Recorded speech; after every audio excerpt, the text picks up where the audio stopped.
Austrália, o grande continente ilha. Para sobreviver aqui, é preciso ter fibra. E existe um animal que conquistou esse ambiente hostil melhor do que qualquer outro.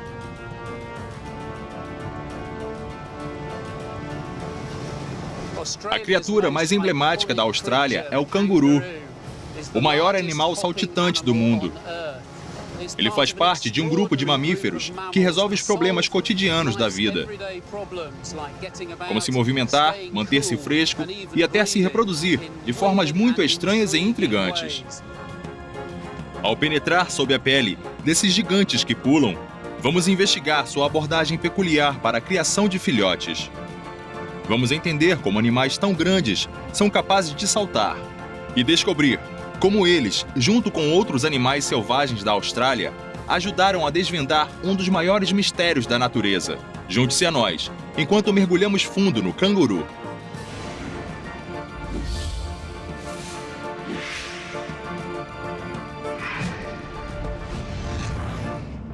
Gigantes da natureza.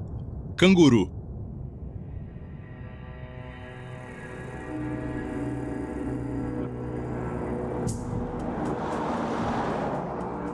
Eu estou indo ao sul pela Stuart Highway, a maior autoestrada que corta o deserto australiano. A anatomista comparativa Joy Heidenberg está comigo na busca por cangurus. Em algum lugar por aqui, existem mais de 30 milhões desses animais, mas infelizmente nessa estrada temos as mesmas chances de encontrar um deles tanto vivo quanto morto.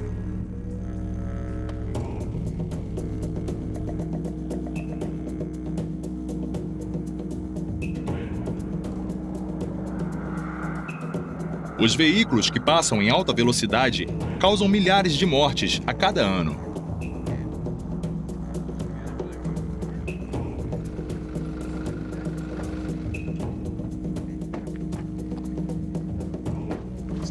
Vamos conferir.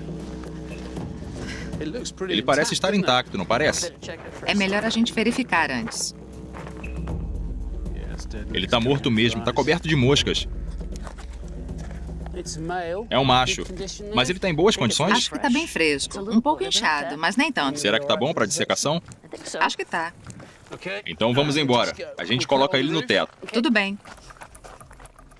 Tá pronta?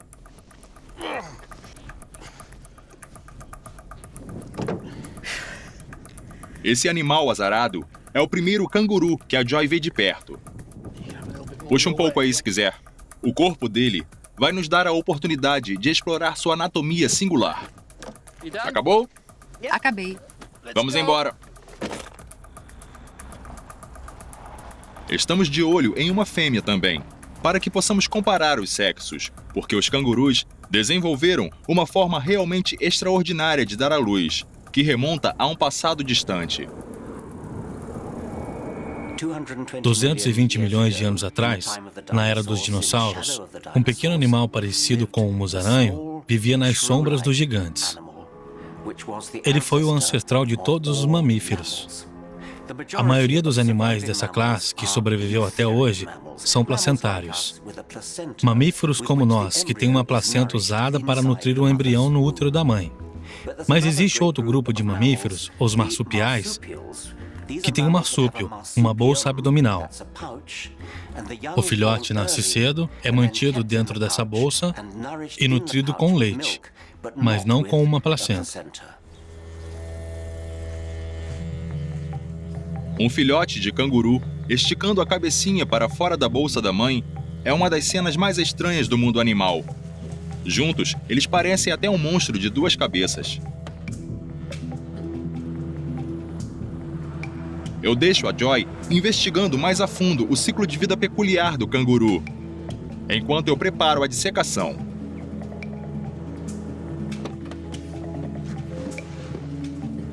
Oi, Broga. Bom dia, Joy. Como vai? Tudo bem, e você? Tudo ótimo. Bom, vem com a gente.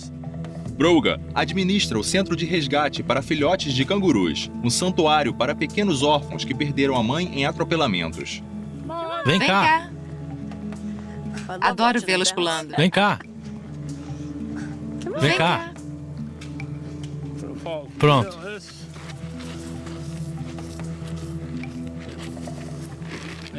Joy, vem aqui comigo.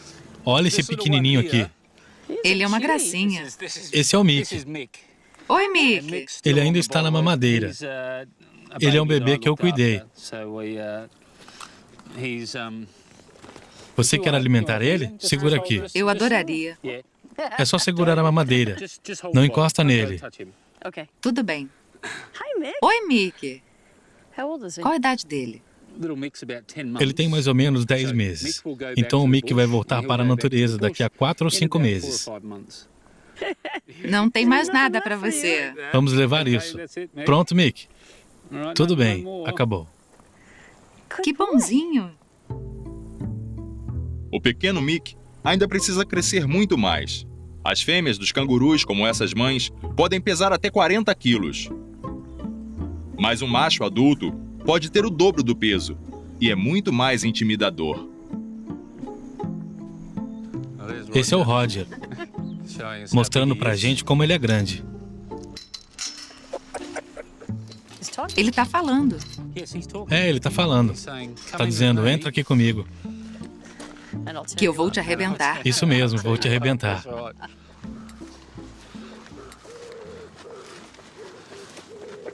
Oi, Roger. Uau. É só... Uau, ele tem músculos enormes aqui na frente. É, ele realmente tem músculos muito grandes. A gente resgatou o Roger quando ele era um bebezinho sem pelos. Ele tinha 4 meses e agora tem uns 4 anos. Ele vai parar de crescer quando chegar aos 10, mais ou menos. Ele já é bem alto quando fica de pé. Ele é mais alto que eu. Quando eles ficam eretos sobre a cauda, é para demonstrar força. Eles estão mostrando aos machos rivais como são fortes, tentando parecer maiores.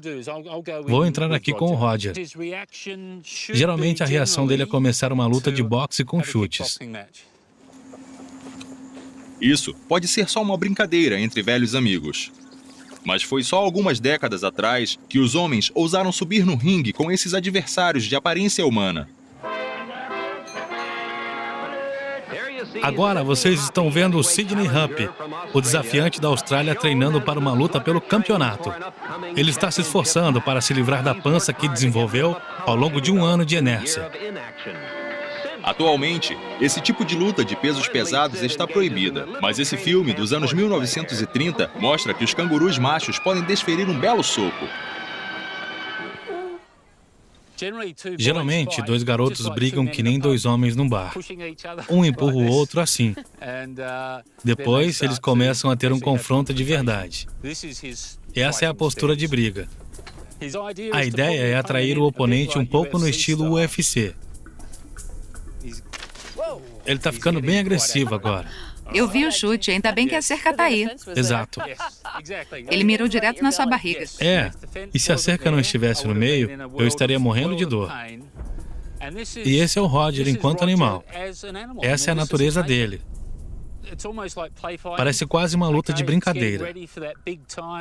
Agora ele está se preparando para o grande momento, a grande luta, quando ele vai estar brigando pelo prêmio máximo, que é um grupo de garotas.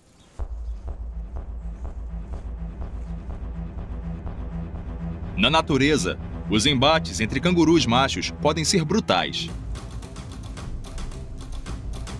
Socos, chutes e mordidas. Quando o prêmio é uma fêmea receptiva, não há limites.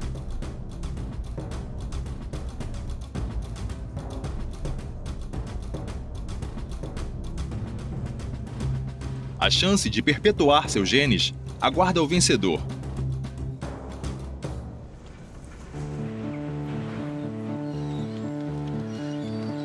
Na nossa estação de campo no deserto, estamos prontos para começar a dissecação.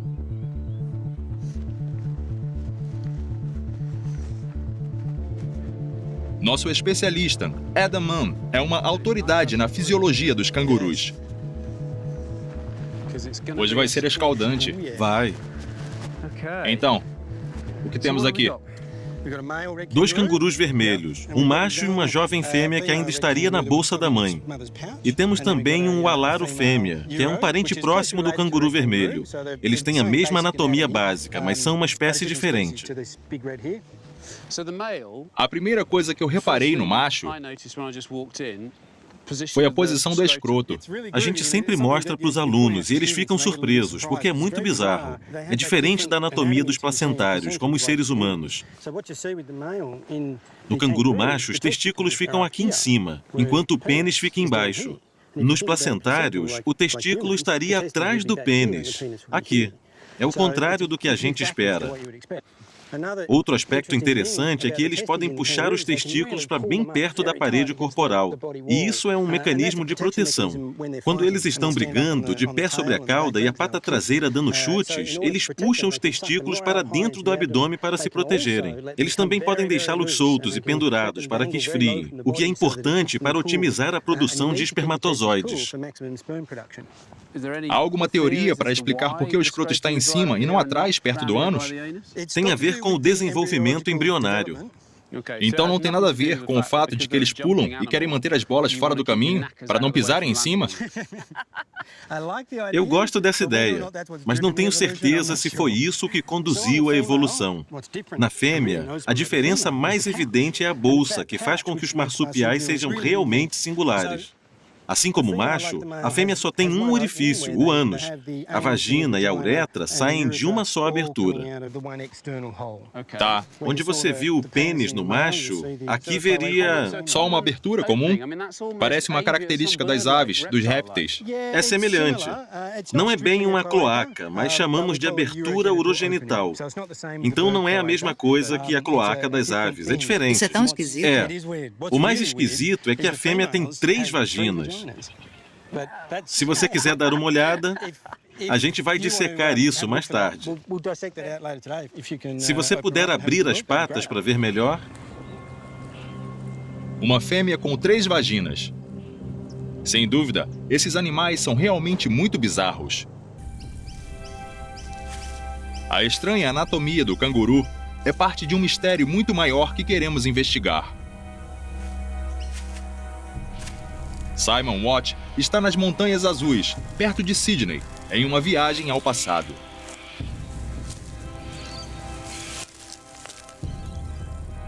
Quando os primeiros exploradores europeus encontraram o canguru, o descreveram como um animal com cabeça de cervo, sem os chifres, ereto como um homem e saltitante como um sapo. Quando eles voltaram para casa, esses relatos foram desconsiderados, como se tratassem de uma criatura mítica. E esses exploradores descreveram muitas outras criaturas estranhas e bizarras, aves gigantes, cães com bolsas e até mamíferos com bicos. Era como se eles tivessem adentrado um mundo alienígena.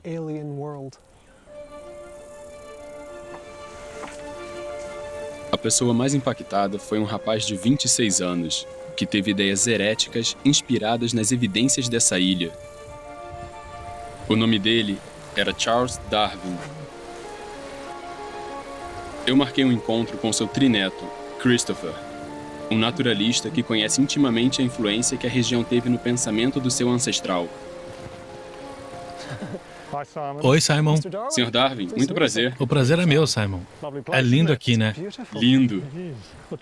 É mesmo. O Charles passou por aqui pelas Montanhas Azuis durante sua viagem pelo mundo. E essa foi uma parte muito importante da sua jornada. É? Preciso dizer que você é um pouco parecido com ele. Acho que eu não tenho muito da genética. Eu tirei 0 numa prova de biologia na escola. Isso deve provar que tenho pouco dos genes dele. Mas você é muito gentil. Você sabe se ele viu um canguru Na verdade, aqui? ele veio aqui para tentar atirar num canguru e não encontrou um. Quando você vem à Austrália, quer ver um canguru, mas ele não conseguiu. Tudo que ele achou foi um rato canguru. Embora Darwin não tenha tido a sorte de encontrar um canguru, algumas das criaturas que ele conheceu aqui despertaram suas ideias sobre a evolução. Vamos dar uma olhada? Vamos? O Christopher está me levando para seguir os passos de seu trisavô e me mostrar como a Austrália ajudou Darwin a desenvolver sua grande ideia.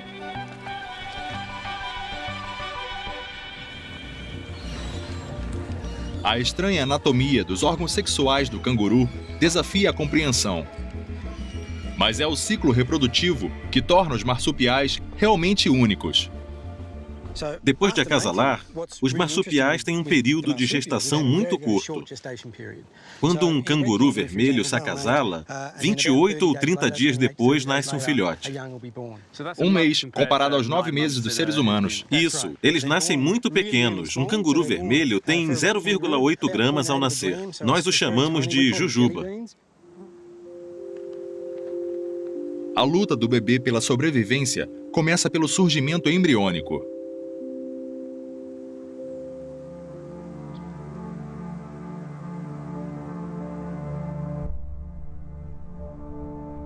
Ele nasce com menos de 1% do peso da mãe. Metade de um rato recém-nascido. Depois, ele enfrenta uma subida vertical até o porto seguro da bolsa da mãe. Ainda é um feto ou é um embrião? Um pouco de cada. Eles têm membros superiores muito desenvolvidos, mas os inferiores são subdesenvolvidos, assim como a coluna.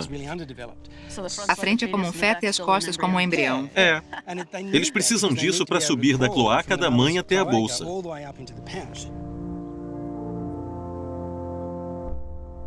Depois de escalar 3 minutos por sua vida, o filhote subdesenvolvido finalmente está seguro. Uma vez que ele se enfia na bolsa, fica sem ver a luz do dia por vários meses. O que há dentro desse segundo útero? Enquanto você está cortando, eu me dei conta que tem um bebê aí. E eles são conhecidos por produzir muitas fezes. O que acontece? Transborda? Não. A mãe limpa e lambe o filhote, estimulando a região cloacal. Então ele defeca e urina e ela limpa tudo. Uau! Eu achei que eles subiam até a borda e defecassem para fora. Não. Agora que você abriu, vemos 4 mamilos. São 4. O canguru vermelho escala até um mamilo e fica permanentemente preso a ele por uns 190 dias. Sem largar. Eles não largam e têm uma boca bem grande para poder se segurar.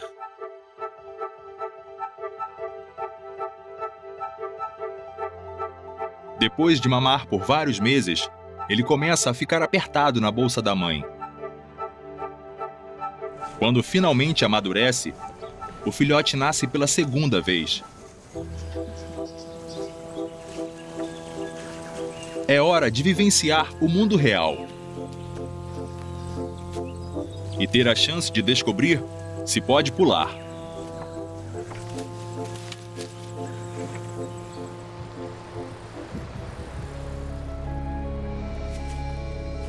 A reprodução é a base da teoria da evolução de Darwin.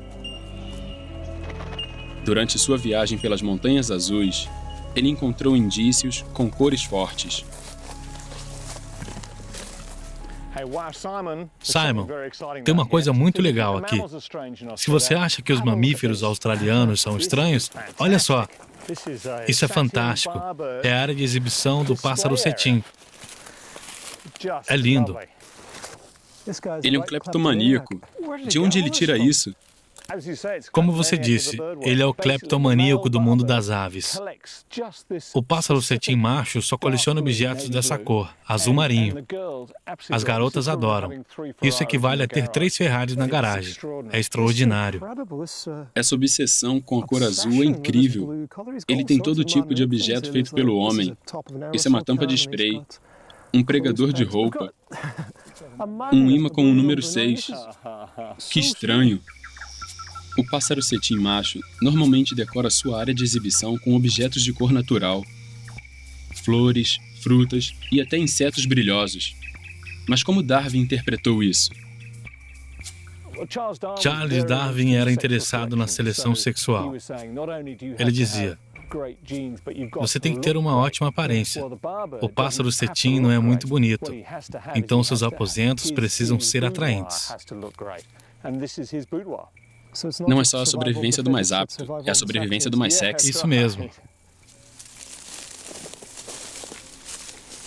Darwin acreditava que a luta por um parceiro explica por que em muitas espécies existem grandes diferenças entre os sexos. Mas havia outra força motriz mais forte em jogo: a seleção natural. As espécies mais adequadas ao ambiente sobrevivem para se reproduzir e se tornam mais adaptadas às circunstâncias. A história evolutiva do canguru é um exemplo clássico. Vamos voltar no tempo, quando a Austrália ficava muito mais ao sul e era coberta por florestas tropicais. Sobrou alguma Vamos ver coisa? agora. É lindo. Eu adoro.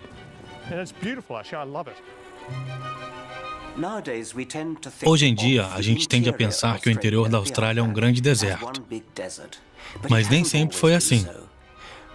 Há 45 milhões de anos, o deserto era uma floresta tropical. Era muito mais úmido e fresco. Os ancestrais dos cangurus e dos ualabis corriam por aí, comendo fungos, arbustos e tudo mais. Depois foi ficando mais seco e mais quente. As florestas diminuíram e a região virou um deserto.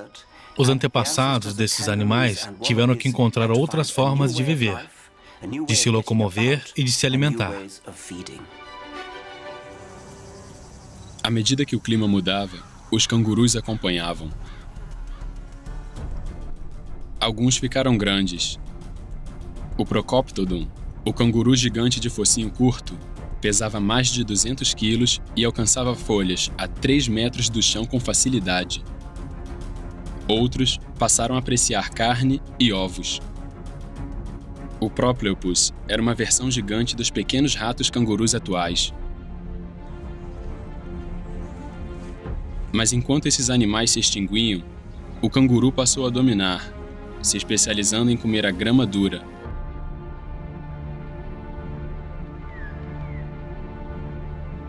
Era a teoria da seleção natural de Darwin em ação. A sobrevivência do mais apto.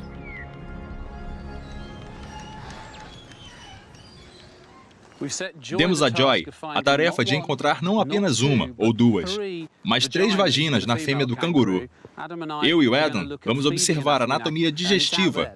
Esses caras se alimentam aqui, mas comer desse tipo de vegetação não é um desafio específico da Austrália, é? Não é. Mas eles contornam o problema de comer esse tipo de vegetação de uma forma única. A maior dificuldade para se alimentar com essas plantas é que elas têm muita sílica. Eles são herbívoros, então apesar de selecionar quais folhas são mais macias e mais fáceis de digerir, eles comem uma grama muito dura que desgasta os dentes. Mas é extraordinário. A anatomia não parece ser de um animal que come grama. Parece muito mais um rato ou um roedor. É, acho que sim. Você me entende? Uma vaca ou uma ovelha tem uma fileira de incisivos parecidos com esses aqui embaixo e só um coxim córneo em cima. Eles nem teriam dentes superiores. Isso, mas esses caras fizeram um pouco diferente. Se você olhar a mandíbula, os incisivos inferiores não estão fundidos, não são fixos, eles se movem. Surgiram alguns mitos sobre os cangurus e uma hipótese de que eles usariam esses incisivos inferiores como tesouras. Ou rachis. É, mas não é verdade, eles não funcionam assim. Adam está abrindo as bochechas para que a gente descubra o verdadeiro motivo para a dentição estranha dos cangurus. Agora dá para ver os 2 lados do maxilar inferior. Então, a gente pode cortar no meio com um bisturi. Vou tentar. Eles não ficam soltos, mas são conectados por um ligamento. Isso mesmo, eles são conectados por um ligamento. Pronto, agora está cortado, está aberto. Mas você pode ver que eles não ficam ligados por um osso e são muito flexíveis. O maxilar separado do canguru ajuda a manter os dentes em boas condições. As fileiras superiores e inferiores não se alinham perfeitamente.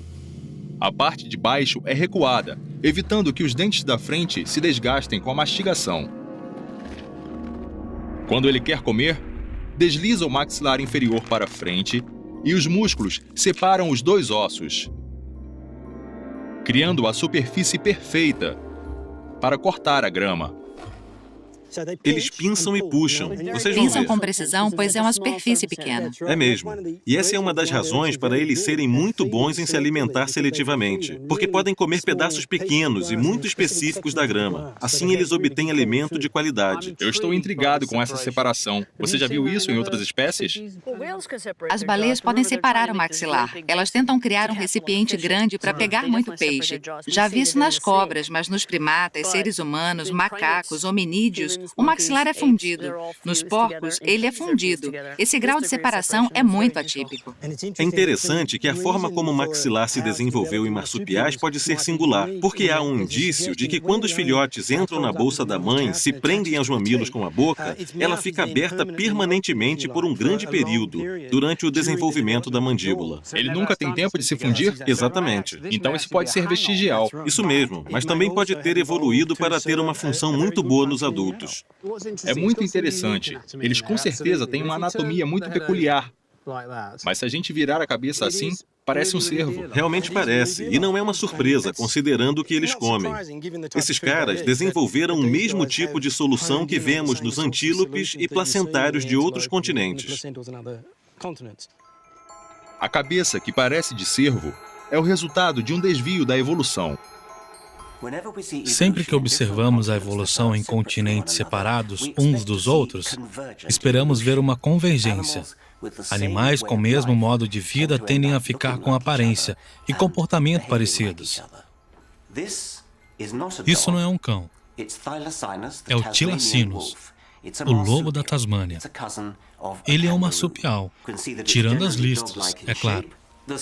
Mas é uma diferença superficial. As patas parecem muito as patas de um cão.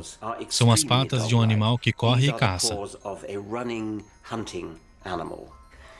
A cabeça também parece canina, mas a região posterior não, porque ela tinha um aparelho reprodutor de um marsupial, que é muito diferente. Ele tinha uma bolsa. Assim como os lobos da Tasmânia, na Austrália existem outros equivalentes marsupiais. Suas próprias versões de hienas, topeiras, felinos e até tamanduás. Para Darwin, isso era um enigma. Se os animais daqui eram capazes de compartilhar semelhanças tão óbvias com animais que ele conhecia, por que se tornaram tão diferentes?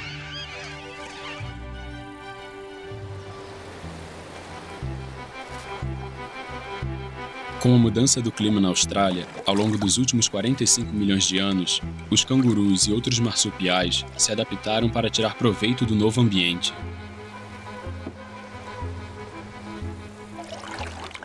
As viagens de Darwin o levaram a teorizar que os animais não são como são por causa da ação dos deuses, mas por causa da evolução através da seleção natural, que os molda para se adaptar perfeitamente ao habitat.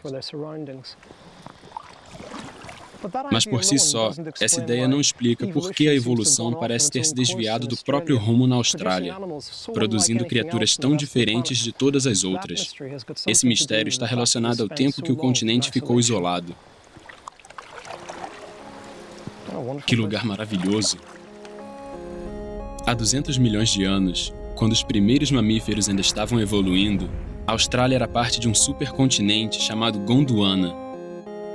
África, Índia, América do Sul e Antártida eram vizinhos muito mais próximos. Mas lentamente começaram a se separar.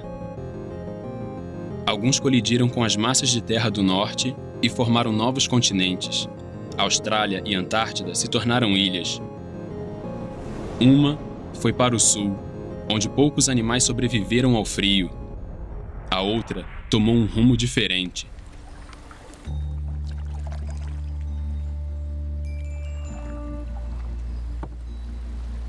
A jangada de animais que era a Austrália deslocou-se para o Nordeste e se manteve isolada nos últimos 45 milhões de anos. Como uma ilha cercada de água, quase não sofreu influências externas. E todas as espécies de animais que pularam na jangada antes que ela se soltasse estavam livres para evoluir como bem entendessem.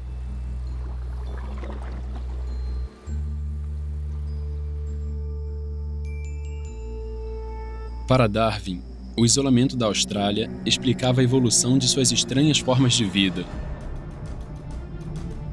Aqui, um animal parecido com o cervo, adaptado ao ambiente, desenvolveu uma forma singular de se locomover. Pode parecer um pouco estranho, mas é muito eficaz. Algumas espécies de canguru podem se mover tão rápido quanto um cavalo de corrida.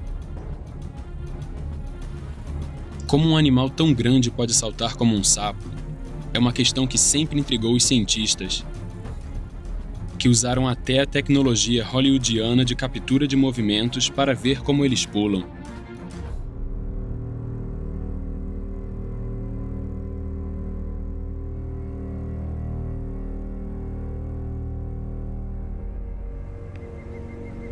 O primeiro passo da nossa investigação é observar as patas.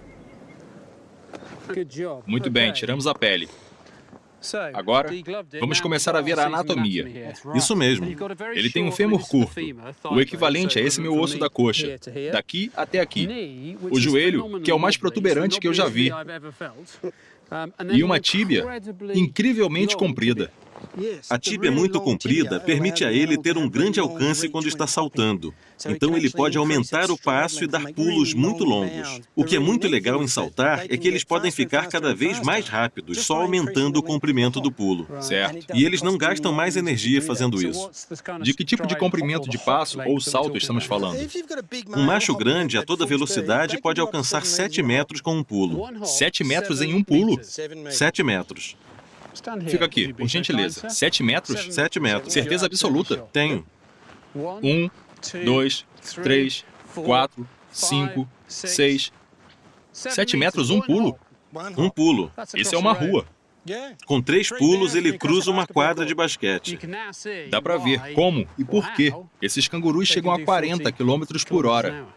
Eles podem chegar a 50, 60. Uau! Mas em arrancos curtos. Os ossos compridos dão a eles um passo gigante. Mas Adam vai ter que fazer uma dissecação minuciosa para mostrar o mecanismo do salto. A gente isolou o músculo da panturrilha com o tendão de Aquiles. Só para situar, estamos falando desse músculo aqui. Esse aí mesmo. Até o tendão de Aquiles. Isso. Tá. Você pode ver que os músculos se conectam a esse tendão de Aquiles comprido. Quando o animal acabou de pular, o pé está totalmente estendido e ele está acima do chão. Esse tendão é muito frouxo, então ele bota a pata para frente e empurra o chão com o dedo. Posso segurar? Pode. Agora ele está engatilhado, como uma balestra. Então você pode ver como esse músculo da panturrilha e o tendão de Aquiles se estendem. É um trabalho duro. E toda a energia que é investida fica armazenada aqui. Se você soltar, é como se ele estivesse pulando, e essa energia é usada para impulsionar o animal para frente. Essa reação elástica recicla 50% da energia cada vez que o canguru pisa no chão. Os seres humanos só conseguem menos de 1/3 disso. Você tem algum comentário sobre a cauda? Porque a gente nota que ela é enorme. Isso é importante quando eles pulam ou só quando estão parados?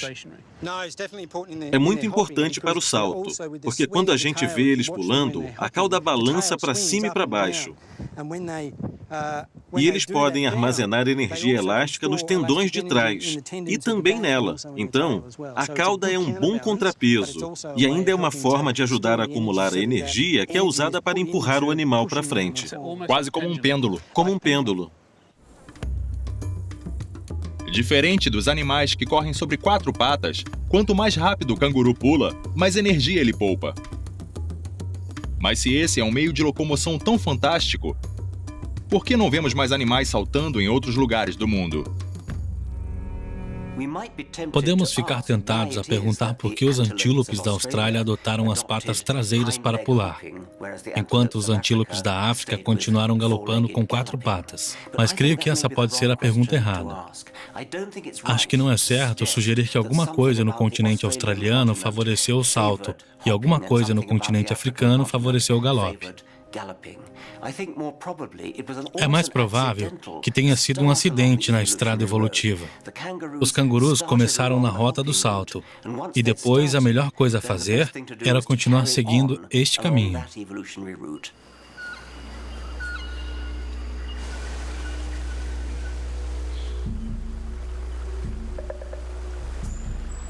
Boa parte da teoria evolutiva de Darwin envolvia o acaso. Não havia um objetivo divino pré-determinado. Mas na juventude, até ele teve dificuldade em desconsiderar a história judaico-cristã da criação. Ele encontrou um animal na Austrália que colocou sua fé à prova. Esse é um habitat perfeito. Esse rio esconde uma criatura misteriosa que ninguém poderia ter inventado, por mais que tentassem. Seu nome é ornitorrinco. Ele tem um bico de pato, uma cauda de castor e, apesar de ser um mamífero, bota ovos. Com sorte, vamos encontrar um deles. Quais são as nossas chances? Bom, quando se trata da natureza, nunca dá para saber, né? Estamos fazendo tudo certo. Essa criatura não é marsupial, nem placentário. Ela pertence a uma terceira ordem de mamíferos, os monotremados, que só existe na Austrália. Eles são muito bem camuflados. Isso que complica. Então, como a gente pode achar um deles? Imagina um pedaço de madeira flutuando rio acima. Eles são mais ou menos assim. Infelizmente, é muito mais difícil ver um ornitorrinco hoje do que na época do Darwin. Enquanto o sol se põe, temos que aceitar que podemos não ter a mesma sorte que ele. Temos aqui um ornitorrinco. Originalmente, seu nome científico era Ornitorhynchus paradoxus. Paradoxus veio do fato das pessoas acharem esse animal realmente muito esquisito. Parece que ele tem um bico como o pato, pelo como um mamífero, bota ovos como um réptil, tem uma cauda como um castor e nada com pés palmados como o ganso. As pessoas chegaram a imaginar que ele era falso, que tinha sido montado com pedaços de vários animais, ou até que Deus estava num dia ruim e o remendou com retalhos de outras criaturas, jogadas no chão da oficina.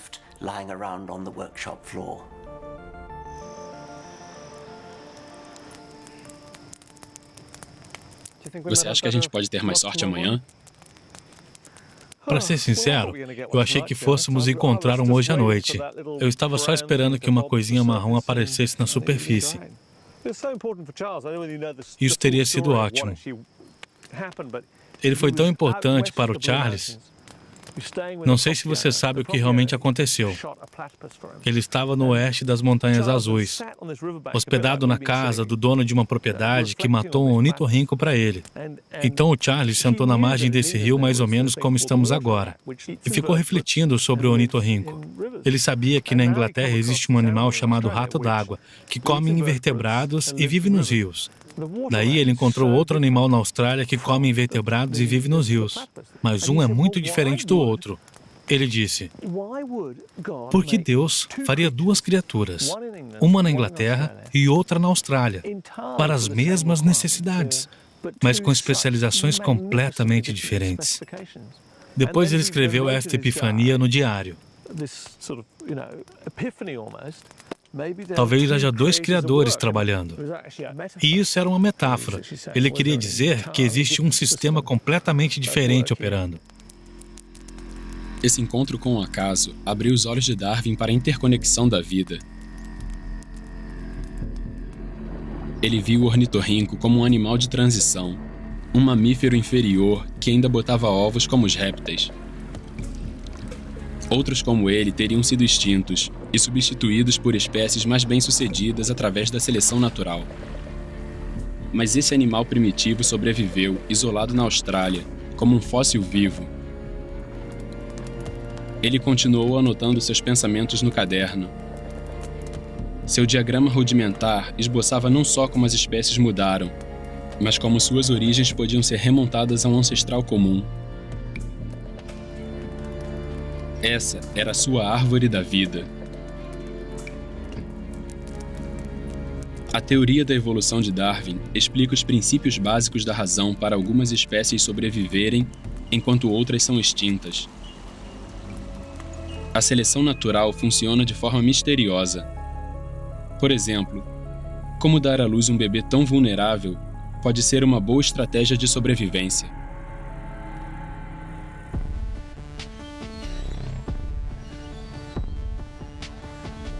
Aqui no deserto, A Joy está prestes a revelar o aspecto mais surpreendente da evolução dos cangurus.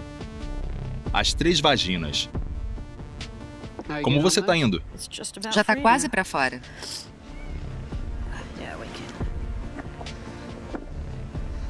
Então, explica a configuração para a gente. Aqui é a abertura comum para fezes, urina e filhotes.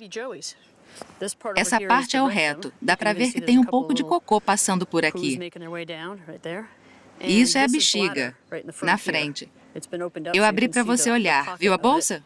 A bexiga é muito pequena, mas eu suponho que eles sejam muito bons em conservar a água. São sim. E as vaginas?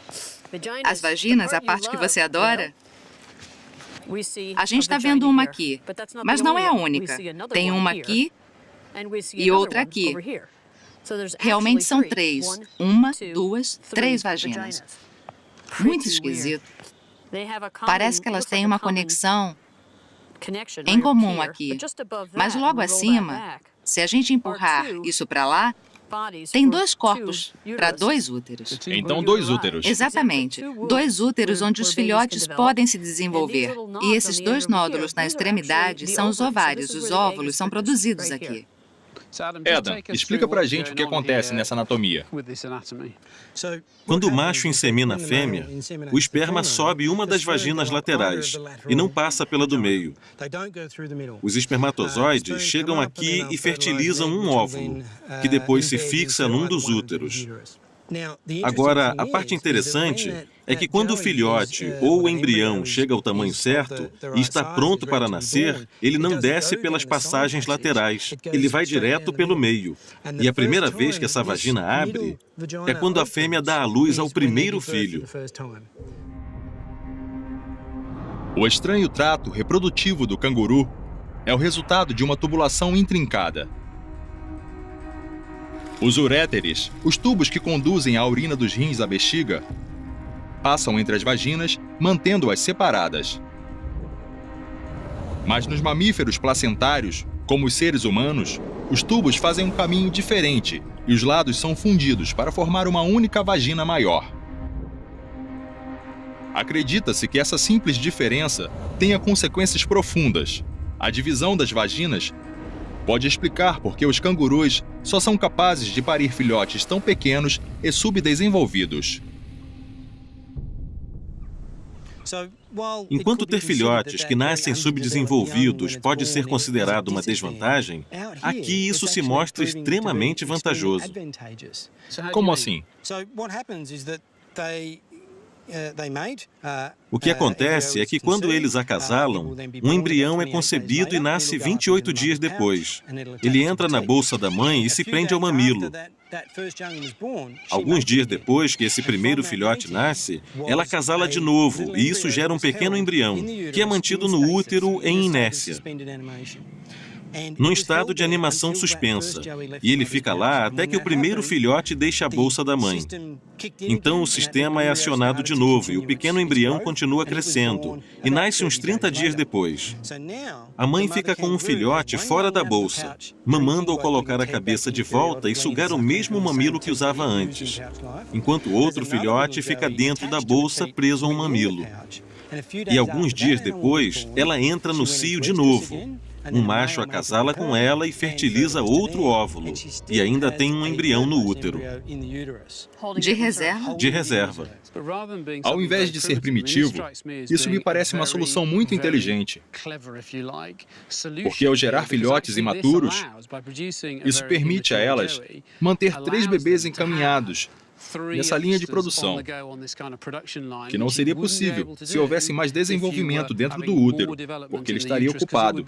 Isso mesmo. É um sistema muito inteligente. É um sistema muito inteligente, porque se elas perderem um filho, se ele morrer de fome ou de sede, por exemplo, quando a seca acaba e começa a chover, a surgir mais comida, elas já estão com o filhote preparado, esperando para aproveitar a oportunidade. Eles são animais que têm a habilidade de lidar com um ambiente que não só é árido, como imprevisível. E tudo se resume ao seu sistema reprodutor singular.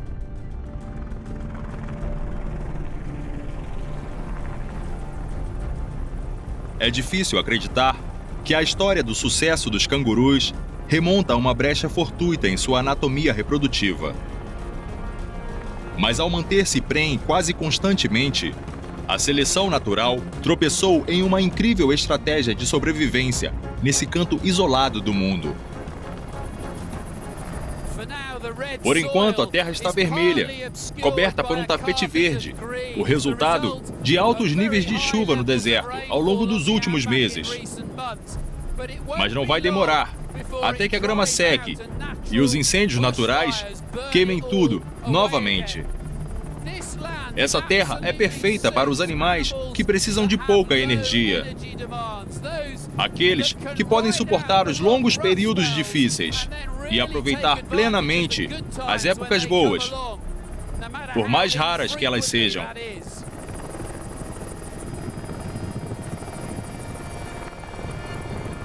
A evolução desse ícone australiano, com sua anatomia estranha e maravilhosa, é típica desse continente. A história peculiar da Austrália teve um papel crucial para o nosso entendimento da evolução. É uma linda experiência da natureza, porque quando os dinossauros foram extintos, o caminho estava livre para que os mamíferos ocupassem o lugar deles. E isso foi feito separadamente, em todos os continentes. E em qualquer um desses lugares, podemos ver belas convergências e diferenças na evolução dos mamíferos. Mas elas são mais dramáticas na Austrália.